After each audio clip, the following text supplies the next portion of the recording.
Good morning, Fort McMurray, Wood Buffalo, and the rest of the world. You've tuned in to the Mac City Morning Show, but this is a spin-off called Voices of Fort McMurray, Wood Buffalo. But we're going to start today's podcast off on the same note we start every podcast off, with a moment of gratitude. I know you could be doing a million other things with your time, and the fact that you spend it with us truly does mean the world to me, so thank you. On that note, Tanner, hit him with the intro. Whatty up, boss? Welcome to the Mac City Morning Show.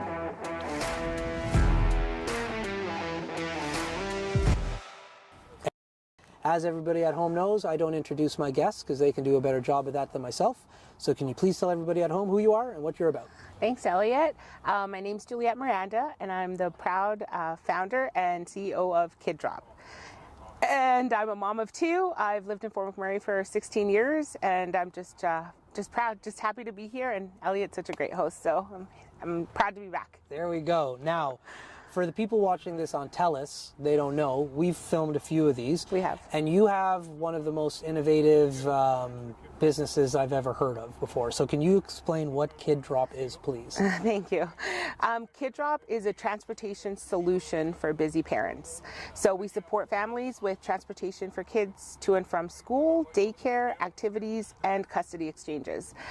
All of our drivers are moms themselves, and that's who we are. Yeah, and it's a wild concept.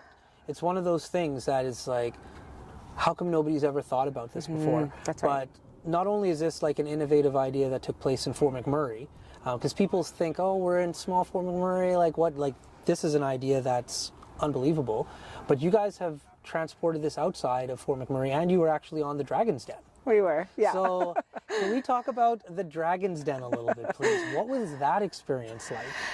The Dragon's Den, Elliot, was one of the scariest things that I've ever had to do. I've been public recently about it, but I've really had a fear of public speaking. So standing in front of large crowds and, you know, having that attention, and let alone having cameras all around you, recording your every move, it was, yeah, something that I had to really talk myself into the benefits of what that would look like. And it was an amazing experience. You know, I feel so supported from the community. Not sure if you know, but that economic development, Fort McMurray, is the one that funded our trip to Toronto. I didn't know that. So they actually paid for an 11-day round trip in one of our shuttles to drive to Toronto to appear on the show and give it our best shot, which was amazing. Really? Amazing, yeah. Okay. It's funny you say that, because like as we were speaking about earlier, Tanner's going on like a festival summer. Yes. I'm going to be joining for some of it. We were talking about like reaching out to different organizations, Economic Wood Buffalo, because they're literally across the street, Yes. being one of them. Yeah. So it's interesting that you were able to like utilize like that awesome like group over there to help with that initiative. Well, you know, I think it was a long time in the making. It wasn't so sporadic. When I started Kid Drop, I started it at a really difficult time in my life, and I didn't have a lot of financial resources to get a company going, especially even if it was locally and isolated. So I threw myself into this like a student, so somebody that doesn't know anything, even though I've been an entrepreneur for many years. Yeah. But starting something new is a completely different. People, I try to explain to people how you just don't know. So you're building everything from scratch. All the building blocks are new and ever changing as you're figuring out your business model. So I participated in all the entry level workshops, like intro to accounting, intro to marketing, intro to grant writing, intro to Canva, intro to anything. Yeah. And then I would get these invitations to apply for a marketing accelerator, which is a bit of a 12-week process to kind of understand how to apply these new tactics into your business early on. And then, graduated from some of those. And then I was invited to attend Inventures, which is an AI conference in Calgary. And again, this trip was funded by Economic Development. They saw, the potential in Kid Drop and the hustle. Yeah. And I think the hustle speaks a lot because, it's taken a lot of me to put myself out there. Like I said, it's not comfortable for me necessarily to be out there so public. And when I started Kid Drop, it was during COVID, you know. I launched, I remember. it was, and that, I mean, that everybody felt that. But, you know, I didn't see it coming for what it was. So we had only been operating for about 3 months before we got shut down for 6 months. And that's enough to kill any business idea right off the hop. So, you know, kind of lead into the time, you know, the opportunity, and then it was Added Ventures. So now we're about 18 months into the business, and it was Added Ventures that I understood. I was introduced to these bigger accelerator programs. So they're similar to a marketing accelerator, but marketing's just concentrated. This is like a crash course for your master's in business. This is an MBA level global accelerator opportunities. So I started filling out applications, and these things take hours and hours to compile, and putting my idea out there for what it was, which is just a seed. And then when I started doing these panel interviews to be, you know, possibly being selected to participate, it was one of the comments back, or what was consistently coming up, is you're not thinking of this idea big enough. You have a great idea. And they're like, how big do you want to take it? I'm like, I want to be all over Fort McMurray. And they're like, I want to be all over Alberta. They're like, I want to be across Canada. And they're like, this thing can go bigger than that.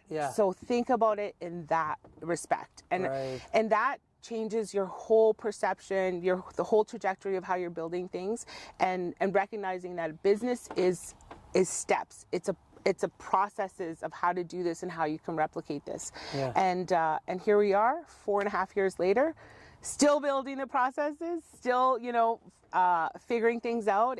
And that's forever business. And if you're a good entrepreneur, you're a consistent learner. That's exactly it.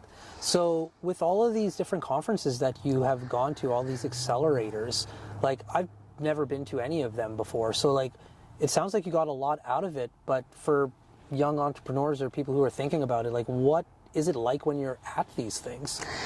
You know, I participated in the Community Safety and Wellness Accelerator powered by TELUS.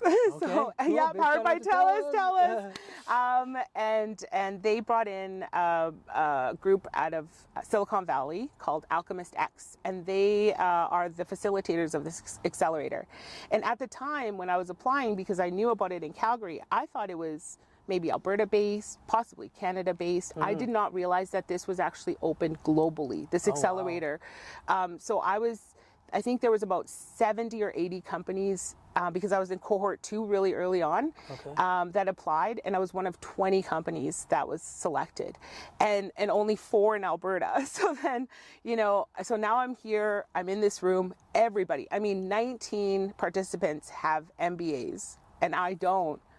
I don't. I got into business organically, and I have experience, but I don't have the theory or the accreditation to be there. And I remember really like the first day, because it was a very long day, with people there's people in the military, armed forces, like secret spy stuff, building businesses in that field. There was a beautiful speaker, and she's world renowned, that she speaks on happiness, and she's so she's like very, very accomplished people all sitting in a room like students, going back to figuring out your idea and making sure that you're making the right connections and that you understand how to raise money for your venture, which is a whole other avenue. Like I didn't know. I thought, okay, you have an idea and you raise money and you're like, okay, I'm gonna need $500,000 to do this, right?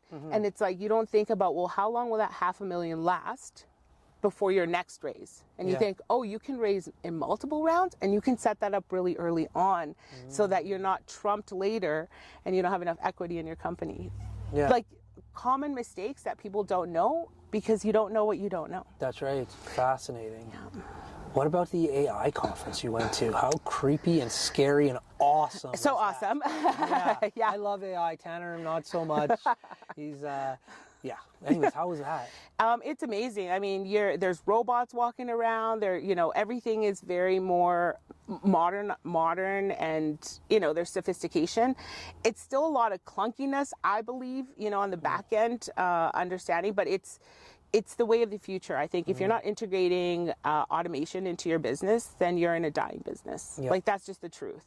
And then, so I was privy to go to Inventures twice. Okay. But out of my participation in the accelerator, I was selected to go to Austin as an Alberta Innovates delegate to understand the landscape of U.S. investment, which is just a whole other animal when you leave Canada and you go do something else and you just say, oh yeah, we're going to go into the U.S. Well, what does that look like? And which state is the best one and why? And, you know, now being a student and understanding why other businesses do what they do is like, why did Elon Musk take Tesla and move it out of California and move it to Texas? Well, why? Yeah. And, I understand that now. Because of taxes. Taxes, that's right. It's all the taxes. It's taxes. I've been to Austin and I've been to Texas. Beautiful. Beautiful. Had great times going there.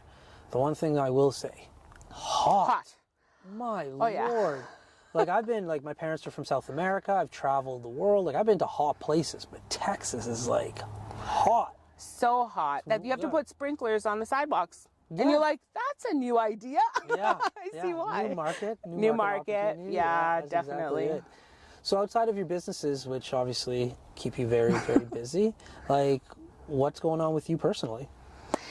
You know, what's going on with me personally is I'm seeing a lot of hardship in business in our community. And that's really hitting home on a different level where I'm seeing businesses turn over, businesses close, you know, and what's that doing to the confidence in what we've built in Fort McMurray. And so I've actually started a new initiative called HER. Okay. And HER stands for Honor, Empower, and Revolt. Okay. And it's a platform to support female founders, female entrepreneurs, and female ambition-driven women to succeed in whatever they want to do. And if I can connect them with resources, with information, and you know, save them from any sort of stumbles, which they'll happen. You can't save all of them, but I just think that information, knowledge is power, and I think we don't have enough of that. We don't have enough of those outside conversations that I've been privy to in Calgary and Edmonton and Austin, that I want to bring that into our community. And if you know, it starts with somebody. I'm here to support. That's awesome. That's a great one, because it is true. Like we were talking earlier before we started filming, yesterday and the day before, I was teaching a course at Keano College, and I had 3 young women in the course, and we were talking about like, what do you want to do? Like, what are you trying to get out of this course? And they all said, oh, I want a job as an administrator. So I started asking them like, well, what do you think an administrator does? Like, what are like the skill sets you should have? And all of their examples were, oh, I fill out timesheets, I like run pieces of paper to this, to the other. And I was like, no, that's clerical, but like administration could be like so much more than that. So much more. So the 2 women in particular that I got to come in to speak with them was Verna, who is the executive director of the Heritage Society here in town, and Shannon, who's the executive director of the Multicultural Association. Big shout out to Tanner and Andrew and our MLA Tanny Yao for joining as well. But I wanted those 2 women to come in particular to showcase that administration doesn't just mean clerical work, and like you can move up to these levels in these organizations like as a woman. Like it's an important message, because you don't, like you said, you don't know what you don't know. That's right. So, and I think you know, life is changing, and I think new ideas still need to be fostered. And you can be working in any position. You can be a server and find an easier way of accomplishing the same task that we're all doing here, and then that adds value to the business. And as a business owner, I would recognize that for that forward thinking and bringing that, and how that affects the business, and what else are you thinking about? Like, I want to know more about where that came from. And I think those conversations are fostered from, you know, innovation and just thinking, forward thinking.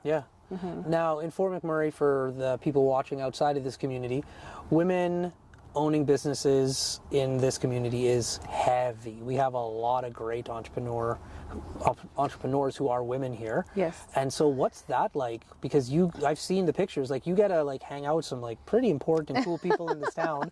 What's that been like in regards to starting a business and then all of a sudden hanging out with all these other like powerful, impressive women? You know, I think we build off each other. I think when you understand the struggle and you kind of have to live it to be there, it's kind of like if somebody who's doesn't have kids talking about somebody who has kids, you just don't know, right? That's right. So I think that when you've been in the trenches of business, you understand the hardships and how to get out of them because you've lived them already. And women are collaborators. They like to share and we want to empower each other. So, and being in situations where you can share ideas and experiences is key. And that's why I try and attend as many Chamber of Commerce mixers that are available, any networking events, AGMs, because those are the opportunities in which people can open up to you, and the more they see you, the more that they trust you. And you may not have all the answers and your idea may not be the right way, but sometimes not doing anything is also a decision, and 100%. that can trump you just as much. So sometimes I think if you hear a good idea, act on it. And I think that is true to what I've been trying to do by capturing as much information that I can and actually doing something about it. Great, you have it. So now what did you do with it? Yeah. Oh, I'm going to do it in Q3. No, you're going to do it now because now is the time. That's right. It's so true. Like we have ideas and we let them just like, I'll get to that later. Yeah. And then when we see somebody else do it, like, hey, that was my idea. Yeah. It's like, that was your idea. Like numerous people can have the same idea. It's who like takes the opportunity to like execute and like do the work. Yes. Because it's all work. I want to share something about you, Oh, let's Elliot. hear it. I'll Okay. take it. So the very first time that we filmed together, I'm like a nervous wreck. Okay, I'm like sweating profusely, don't know what to do with my hands, everything. And so I was nervous. You calmed me down. It was a really wonderful experience. And you said, hey, why don't you come back tomorrow? I'd like to chat with you. And I came back, and because you're in marketing, because you understand communications, and you sat me down and you gave me a strategy for how to market on social media. Yeah. And do you know that I do that? I know. I watch. I'm very. And thank you so much. Like, here's the thing about me, and it is the truth. So if you know me, you know it. If you don't, you don't. Like, I'll talk to anybody about marketing. And like, although that's my company, and like, it's a component of how I make money because the company's diverse in what we do. But like, I'll tell anybody all of my secrets on how to do it, especially if it's like a business that I know can't afford my services. And so like, I tell so many people, and I don't see them execute on it. I'm like, well, you can lead a horse to water. Right. You can't. Exactly. That's exactly. But like you, and there's another gentleman. I told him I'd shout him out. Ali from Thickwood Barbershop. Oh, yeah. Like there's the two of you, and there's lots of others, but two of you in particular. Like I can see it, and then when I see the success you have on top of that, I'm like, see, like, yeah, I know what I'm talking about. So thank you for bringing that up. I appreciate that because, and that's part of the struggle. You want to tap into resources, mentorship, coaching, and they're expensive. They're luxuries, is what I call them, luxuries in business. But you make friendships, you find a good mentor, you stay in touch, you don't lose that connection. And I think like I'm grateful to you for that support really early on that I've implemented, and That's stands awesome. true. Well, we've said it so many times, me and Tanner, like if we talk about your business all of the time to everybody. And the one thing that I want you to talk about a little bit more, because like I say it all, when I was in human resources, I was surrounded by women all the time, and they built my career with and for me. Like I couldn't have done it without moms. Yeah. And so when you said you hire moms to drive us, like this is genius. So can you explain a little bit about that thought process, please? Well, I think that when you're working with kids, I'm a parent and I know what it's like to have, a female elementary student, or you go to daycares and it's female oriented and they get down to the level of the children and then they go home and they deal with their own children. And I just think you have, back to my not having an MBA and yet feeling strong enough to stand in a group with everybody else, is that moms have a PhD in children. Yeah. They understand kids on another level. They care on another level, and they are the right fit to be working with them. Now, they're not child care providers because we're moving kids safely to and from, but there's times when that's needed, that care is required, right? Yeah. And I mean, it starts off as an assumption in business, but when it's validated time and time again, and we're getting the consistent testimonials from families that have reached out and said, you know, this is so great. This is why I trust it. This is why we support it more. My kids are still riding with Kid Drop. It comes down to the moms. They're the heroes in the equation at home. And we've been able to leverage that in business, which is, I just feel smart about it. Yeah, hey, listen, you are.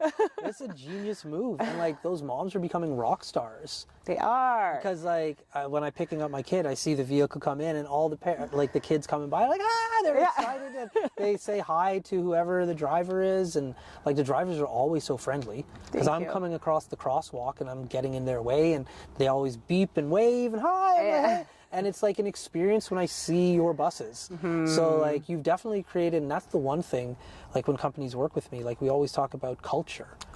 Like your culture to me is everything. Thank you. Because how do you make a good culture? And you guys have it. And like that's hard for you as an individual to have your belief system resonate with the staff that you have. And so like when I see your vehicles around and your staff, I'm like, no, that's her. Like she did it. And like that's not an easy thing to do. It's not an easy thing to do. It's not, but it's also, if it's communicated effectively, it's so easy to jump on board with it. You know why? Because there's flexibility to the service for the drivers themselves in a working environment, right?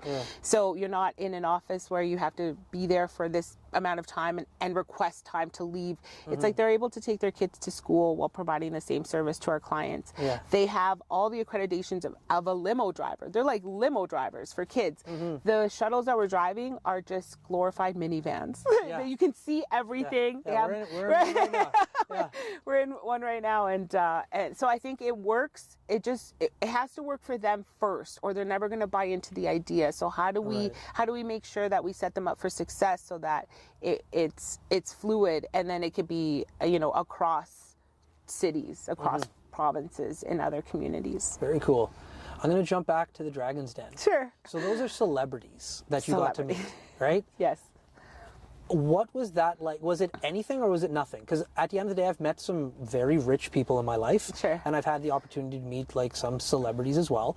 And most of the time, they're just like normal human beings. However, every once in a while, I have an embarrassing story. One time I saw Sarah Jessica Parker. Oh. Thank God I only saw her. Like I just like, I fanboyed out hard. I didn't even know I liked Sarah Jessica Parker that much. So sometimes you get surprised by like meeting somebody. When you got to meet people that you've seen on television before, were they normal? Were you nervous? What was that like? So I'll have a short story for you. Yeah. So I'm right about to go on the show. They have you at the starting block before they go, and you're on. And so they put me there. I'm like, my throat is parched. Everybody knows I'm hyperventilating. I'm sweating. Somebody grabs me some water. I drink it. I just glance over and I see the exit sign. Yeah. And I'm like, if I bolt it right now, what's the worst that could happen? Like, I'm contemplating this. I'm literally starting to scare myself. Yeah. And then I hear, and you're on. And I go, oh, okay. So I'm like, one foot in front of the other. Don't trip. Don't this. Hit your spot, because you're told where to stand and everything. And so I make it all the way on stage. We do the skit that's been prepared, which is only 4 or 5 minutes long. And again, I'm like hyperventilating and sweating. So we start the Q&A, and maybe 1 or 2 questions were asked, but I'm like dripping sweat from my face, right? I'm like, and all of a sudden I hear cut, and I'm like, oh my God, I screwed it up already. Yeah. I look over, and hair and makeup is running at me. They start dabbing my face, and I'm like, thank you so much. All of a sudden I feel these fans turn on. I'm like, you had these on the whole time? Like, you could have had these on the whole time? Yeah. And then so the fans, I'm like, oh my God. And then they ask me a question, I can't even get it out. They're like, get her some water. And I'm like, I just had a J-Lo moment. Yeah. I mean, this is what it must be for J-Lo, okay? Because I just shut down all production. They're all in front of me for 5 minutes. I'm wasting everybody's time with my hysteria. Yeah. And then, so they've calmed me down, and then so everybody leaves, and hair and makeup's like, good luck. And I'm like, oh my God, now I'm nervous again. And then, and the lights are so bright, and Arlene Dickinson looks at me, and she says, listen, the hard part's done. The skit is over. You did it. You did it. Girl, you did it. Yeah. We're just people. You can just talk to us. And it made all the difference for me in that moment of how to relax and just take my time and answer the questions. Yeah. And then what I didn't realize was how impactful that experience was actually specifically for Arlene Dickinson, because number one, we're both single parents, and we both, you know, started our entrepreneurial journeys while our children were young, and she made me cry the most, which is most of those tears were literally conversations with Arlene. Yeah. And after you know, we didn't get the deal on Dragon's Den, and that's just how it goes. Right. But about 3 weeks later, I had one of my very celebrity friends in Calgary kind of reach out to me, and she said, hey, by the way, I met Arlene Dickinson last night at an event. And I said, no way. She's like, I'd never met her before, and I was nervous, and the only thing that could come out of my mouth was, my friend just pitched to you in Toronto. And then she said, yeah, she has this company, and I couldn't even get it out, and she said, Kid Drop, right? And so she said to her, she's like, yeah, that's my friend. She's like, I'm going to tell you, I see so many pitches, so many entrepreneurs, and she stands out. She's special. Hands down. And I cried. I'm like, you know, this is like a text message. And then about 4 months later, I get a call from Medicine Hat, an early childcare provider there, and they want to set up a meeting and talk about a potential pilot in Medicine Hat. And I said, okay, yeah, great, let's get on a call. And I thought that I had been connected through one of my pitch competitions that I had done, because the facilitators in Medicine Hat. Right. So I was thanking him. I was showing gratitude on the call for him for connecting us. And she said, oh, that's not how we heard about you. And I said, oh, no. And she said, well, actually, we were at a conference in Toronto, and Arlene Dickinson told us to look you up specifically. And so, can you believe that? Well, yeah, but it's still a wild story. I'm like, oh, it took me back for a second, and I thought, you know, she is that genuine. She is that true, and she did see me for what it was. It was just really special, you know what I mean? And so I keep that with me, not just for the experience of getting on and just getting through it. Of course, you know, being sad about not getting the deal, but like, life is a journey. It's long. It doesn't sit in this one time capsule. And sometimes the work that you do, you're not seeing the conversations outside of, you know, where you are. But the universe is still working in your favor. And that was really special. That's cool. Great story. Because it's true, though. You never know. You don't know. You never know. And like yesterday when I was teaching the class, like I was telling everybody, like, I'm born and raised here. I'm local. Yeah. Thank goodness I was like a nice human being in high school. Because like I wasn't a great student, you know, but like charm and personality gets you some places, right? It does. So what? 0%. Yeah. What is it? Yeah, 0% or 0% prep, 100% charm. You know? It gets you places. I like it. But when I moved back here after school and my wife started working for the Catholic school district, all of a sudden all these teachers who like I could have acted a fool with, now they're not my teachers, now they're my peers. Now I do work in the Catholic school board. Like, thank goodness that I was respectful and nice to everybody even at that young age. You never know.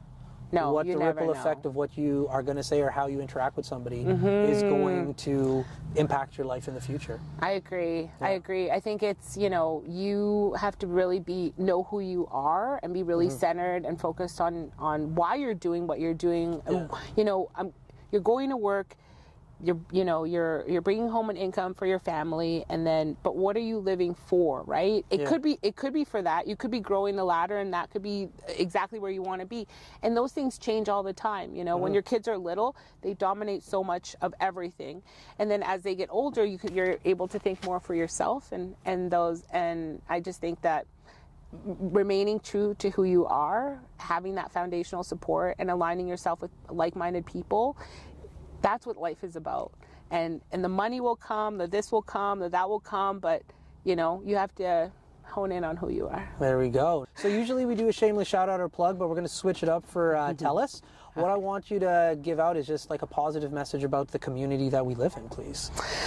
A positive message about the community we live in. If there's anything I know, because I've been here, like I said, 16 years, I've been here at the boom, the height of this place, the energy, the population. I've been here through the fires, the floods, you know, the hardships, and this community is so resilient, it's so strong, like to the core, that we've built the stability in this community to take it further, like to grow into we're a city, Well, it's kind of a town. That's right. But to grow into a city that brings innovation, that brings new thinking, that brings it just Fort McMurray will always be here, and will always grow, and we'll always get through whatever we have to. And I stay true to that, and I'm proud to call it my home. There we go. Well, Fort McMurray with Buffalo, the rest of the world, that's been another episode. This is a spin-off. From the bottom of my heart, thank you so much for tuning in. It does mean the world to me. For everybody else, I hope you're having a great day, and we'll see you tomorrow. Peace. I just dies at this. That's another Mac City Morning Show done. It's so ballistic!